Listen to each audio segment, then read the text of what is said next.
সঠিক কোরআন ও সহিহ সুন্নাহ অনুযায়ী যারা জীবন যাপন করবে না, আল্লাহ রাব্বুল আলামিন তাদেরকে কখনো ভালোবাসবেন না। আল্লাহ রাব্বুল আলামিন স্পষ্ট সূরা কালামের 8 নম্বর আয়াতে বলে দিলেন, ফালা তুতিল মুকাজ্জিবিন।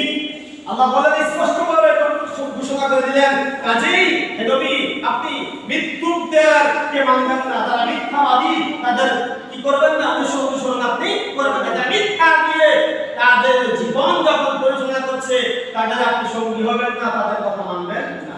এই কথা কি শুধু আল্লাহ নবীজি বলেছেন না আমাদের বলেছেন?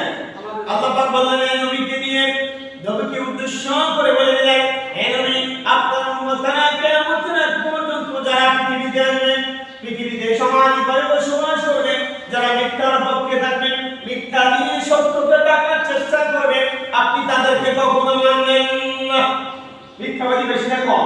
বেশি। সমাজ রাষ্ট্রে মিথ্যাবাদী বেশি, কিন্তু মিথ্যাবাদীদের সঙ্গী হওয়া যাবে না। ঈমানকে তাজা করতে হবে। নবী করিম সাল্লাল্লাহু আলাইহি সাল্লাম সহিহ বুখারীর মধ্যে বলেছেন, এই আয়াতের ব্যাখ্যা করছি বন্ধু। আল্লাহ নবীজি বললেন, কিয়ামতের পূর্বে এমন একটি সময় আসবে যে সময় হাতের তালুর মধ্যে আগুন রাখা যেমন কষ্টকর, বান্দার ঈমান রাখাও তেমন কষ্টকর হয়ে যাবে।